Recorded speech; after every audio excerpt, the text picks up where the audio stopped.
এদিকে আমরা দেখি নুরি আর ইয়ান্দাকে। তারা তখন সুমার সাথে কথা বলছিল। ঠিক তখনই নুরির ফোনে আজাংয়ের কল আসে। আজাং তাকে জানায় শেষা কোথাও চলে গেছে।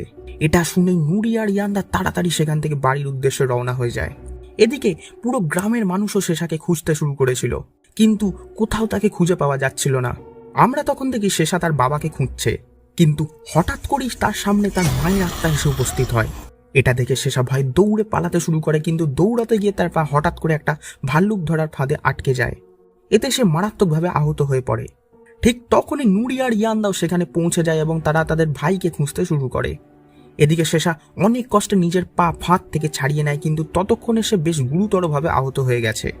সে কোনো মতে রাস্তায় এসে একটা পিক আপ গাড়িকে থামায় এবং ড্রাইভারকে বলে তাকে কাছের ক্লিনিকে পৌঁছে দিতে। ক্লিনিকের সামনে পৌঁছেই শেষা ভেতরে ঢুকে পড়ে, কিন্তু অদ্ভুত ব্যাপার, ক্লিনিকের ভেতর তখন কেউই ছিল না।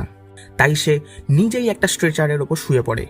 এরপর হঠাৎ কেউ যেন তাকে ঠেলে নিয়ে যেতে শুরু করে, কিন্তু ভয়ের বিষয়টা হলো যারা তাকে নিয়ে যাচ্ছিল তারা আর কেউ নয়, বরং তার মা বাবা।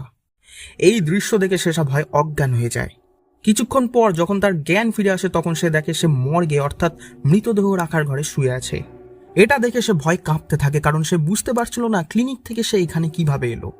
ঠিক তখনই মর্গে থাকা সব মৃতদেহ হঠাৎ উঠে বসে এবং ধীরে ধীরে তার দিকে এগিয়ে আসতে শুরু করে।